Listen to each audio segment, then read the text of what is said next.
And what people tend to often forget is that uncertainty itself can be a major risk factor. You look at something like 2019, where tariffs were on the table, we had a rising rate environment.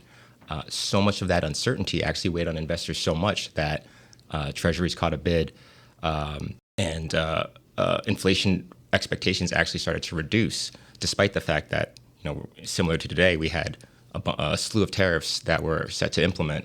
And what did the Fed end up doing was they actually ended up lowering rates. So again, you have to look at sort of what the environment that you're playing in, and you cannot just solely depend on, typically just the correlations, because again, they can be dynamic, they can change, and there are a confluence of factors that can sometimes play into that dynamic relationship.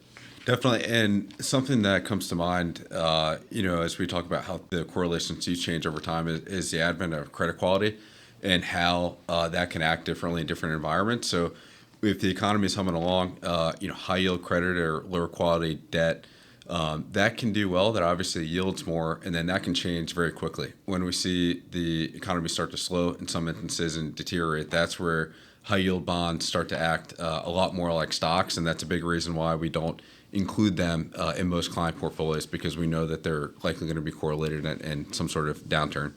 The third point, fixed income offers more than just diversification. This is a big one as the Fed has continued to raise interest rates over the last couple of years. And this one is an important one because you look at the starting yields for high quality government bonds and investment grade corporate bonds, and most of them are north of 4%. And that is very telling, because forward yields are the greatest predictor of future returns for fixed income.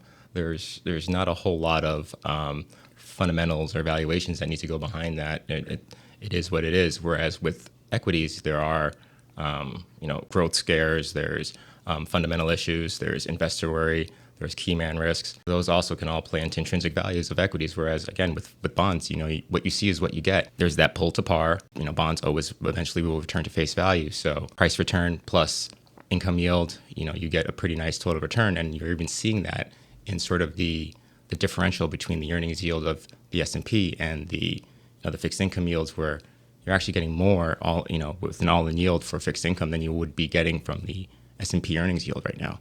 Yeah, and that's a dynamic that clearly sticks out when we meet with portfolio managers.